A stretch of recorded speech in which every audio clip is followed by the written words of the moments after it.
reste la question des concerts debout, sur lesquels on est en train de travailler, parce qu'on comprend bien qu'il y a des questions de sécurité sanitaire beaucoup plus massives. Évidemment, c'est pas la même promiscuité quand on est debout plutôt qu'assis à distance. Alors, et vous avez vu comme moi des concerts de hard, de métal ou d'électro, avec les gens qui viennent mais c'est peut-être pas... Comme vous y allez souvent dans les concerts J'y vais moi, mais moi j'ai connu les concerts punk avec du pogo.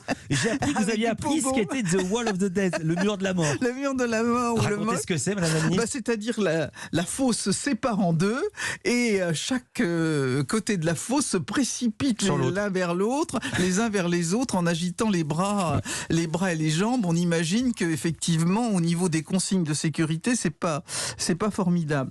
Donc là, on est en train d'étudier la façon d'assurer ces concerts en mode debout de la façon la plus sûre. C'est la raison pour laquelle il y a des concerts tests qui sont en train d'être montés. Le concert... Alors Indochine, c'était prévu le 29 mai à Bercy. 29 mai. Le concert de Montpellier aura lieu le 5 ou 6 juin. C'est encore à finaliser.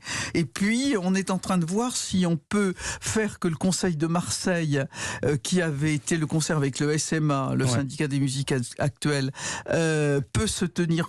C'était prévu avec IAM, il a été annulé. Il a été annulé parce que les consignes de sécurité n'étaient pas, je ne vais pas rentrer dans la technique, n'étaient pas assurées. On est en train de regarder si on peut le revoir, parce que moi je tiens à ce que les concerts tests aient lieu. Alors attention, ce sont des concerts expérimentaux, ce sont des concerts scientifiques. C'est pas un moyen de détourner les autorisations à l'avance. Il faut en tirer des enseignements. Il faut donc que ça se déroule selon des procédures, selon un filage tout à fait respectueux de l'expérimentation. Il faut qu'on puisse en tirer des leçons.